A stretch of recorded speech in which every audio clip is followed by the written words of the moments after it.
Hey there, welcome behind the scenes here at Jamie Riddler Studios. I am Jamie and I'm thrilled to be here with you today. Thank you so much for joining me. I have been so moved over the past week by all the comments and very personal emails I received in response to the last BTS, which was about the magic of this in-between path, this place that lies between playing with the arts and being an artistic professional. The whole world that lies between us, that so many of us are a part of. And it means so much to me that this naming, that it opened something up, that it helped us see one another, to know that we're not alone, to recognize and put words to this experience that so many of us creatives have. And I noticed a thread in many of the conversations people were sharing with me, and I have taken to call this middle way, this beautiful magic middle way, the path of artistic devotion. And I think this makes so much sense. This is the path where we are devoted to our practice, where we are devoted to our art or arts, where we have intimate connection between ourselves and spirit. Many of you told me ourselves and the art itself, and ourselves and ourselves. So there's this kind of magical through line, this beautiful connection that we honor and create in this artistic devotion. And I imagine that I will be talking about it more and more and more. One of the things that also came up was the pain that people have been through on either side of this spectrum. So that place where you are doing something that is soulful and meaningful and deep for you, and somebody says, "Oh, that's so cute. It's nice you have a hobby." And that's this assessment that what you're doing is play, that it is light, that it is insignificant and transitory. And play, don't get me wrong, I'm not here to diminish play. Play has a powerful role in the creative process. It's important, and it is wonderful also to be in that light space. But when you're not there, when that's in fact not what you're doing, and people misidentify it, they label it for you, it can diminish what you are experiencing with one word or one phrase. But now that you know that the whole world doesn't really get it, maybe you didn't even get it before, then you can be a little forgiving and say, hey, you know what? People don't know. They don't know about this world. The only way they have experienced the arts is play or profession. And so they're trying to figure out which slot I fit into. And I am not here to fit into a slot or a box. That is not the point of my artistic heart at all. So you don't have to take it personally. And on the other side, people have experienced pain, lots of pain, when bumping up against the professional world, either by being assessed by a gatekeeper and told they cannot enter, or by receiving negative critiques, or putting out their heart work for money and having it ignored or deemed. This is the interpretation we have of it not being purchased. We deem it as not of value. And that's, again, the limitations of our mind being trained to think, I understand value through money. I understand it. So if people are paying me, then I understand, and everyone can understand, that this work is of value. And so when we go out there and we share our work and it's not received in the way we had hoped, then again, we shut down.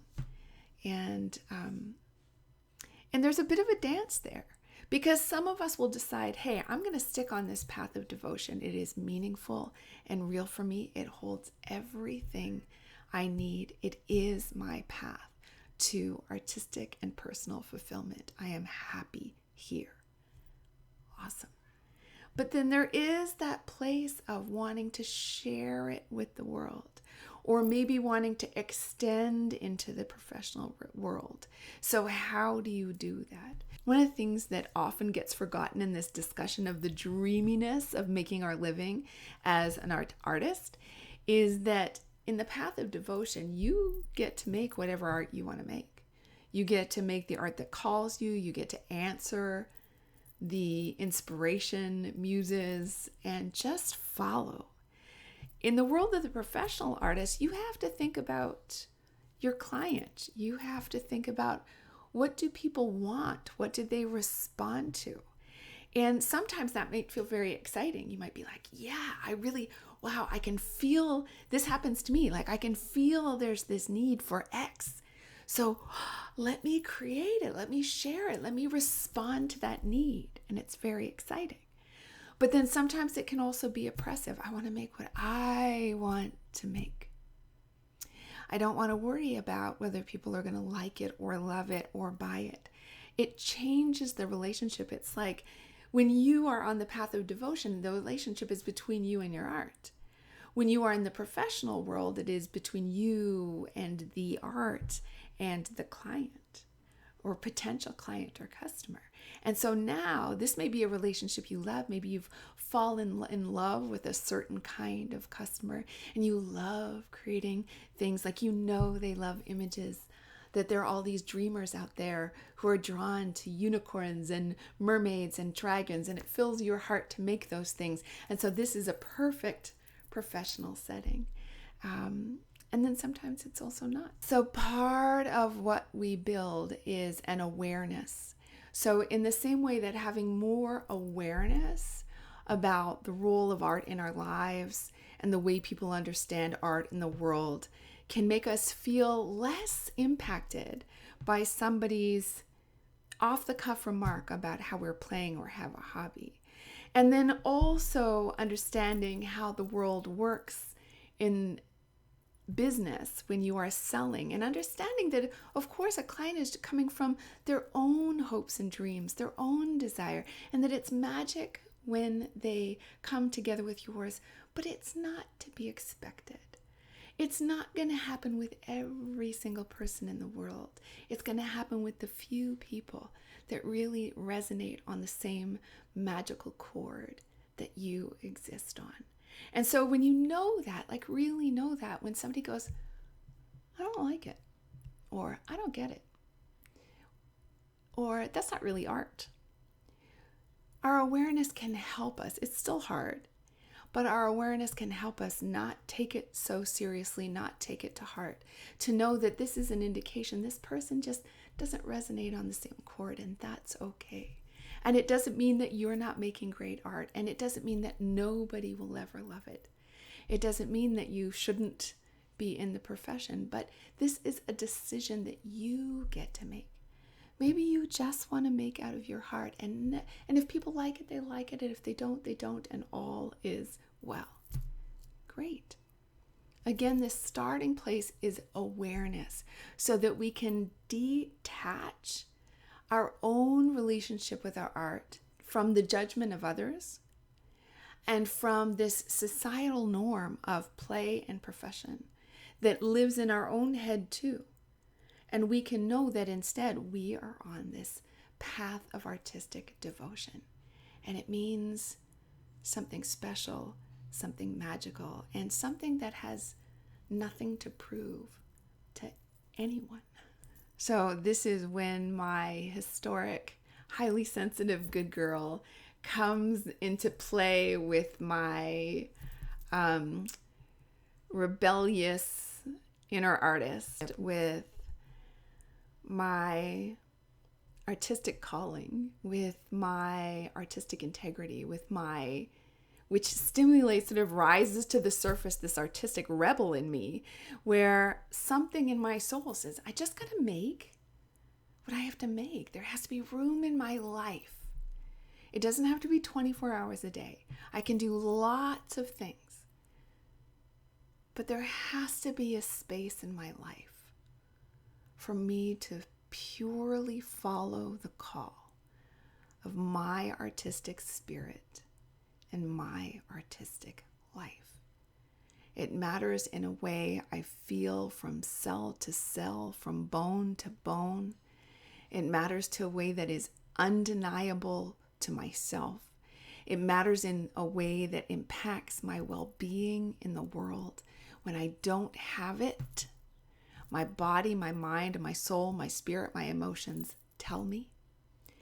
And that storm that is caused pulls me back onto the path, recommits me to this place, a place that is full of love and fulfillment and meaning, though also challenge and a requirement of courage, strength, and ever-growing confidence.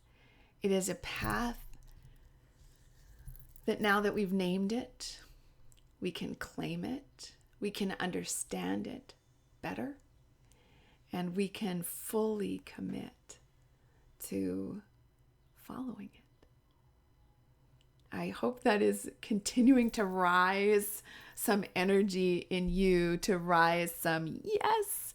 And I hope that this tool of awareness and consciousness of detaching from judgment or expectation, from paths that are not actually yours. And also, please understand, I am not abandoning these two edges of the spectrum. Play is significant on this path. It is part of how we experiment, risk, grow, find joy, engage with others, communicate. Play will always be a part of this path. And sharing our work is also something that comes at the culmination so often of what we create, whether it is attached to money or not. And there are skills and tools and ways we build confidence to deal with that aspect of sharing. And I'm sure that's something I'm going to talk about much more too. But this awareness piece is the beginning, so we don't get sunk or pulled by the limitations of not seeing this third way. So I hope this continues to deepen the conversation. I hope it opens up more and more for you. I continue to look forward to hearing your stories about what it means to be on this path of artistic devotion. So please don't hesitate to leave a comment. If you know that this would be meaningful to somebody else, please share it. Get the word out. If it felt like a relief to you, then there's someone else out there who needs that sense of relief too. So please share. And also, if you want some nourishment for your creative spirit, I am currently sharing a series over at openthedoor.ca. If you join the studio, then I am sharing a series about creative practices to nourish your heart during challenging times. And we've already done free writing and doodling and meditation and collage. And the last one in the series is coming on Sunday.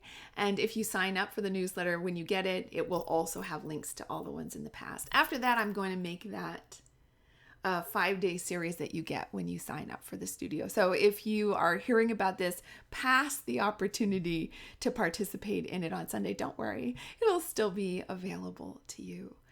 I truly believe that when we nourish our hearts through our creative practices, we are more available to inspiration, more available to ideas, more available to ourselves, more available to our work, more available to our loved ones, more available to the world. And that is a good thing for everyone. Have a wonderful week in your studio. Remember, your life is your studio. Thanks so much for spending this time with me. It really means the world. I'll see you next week.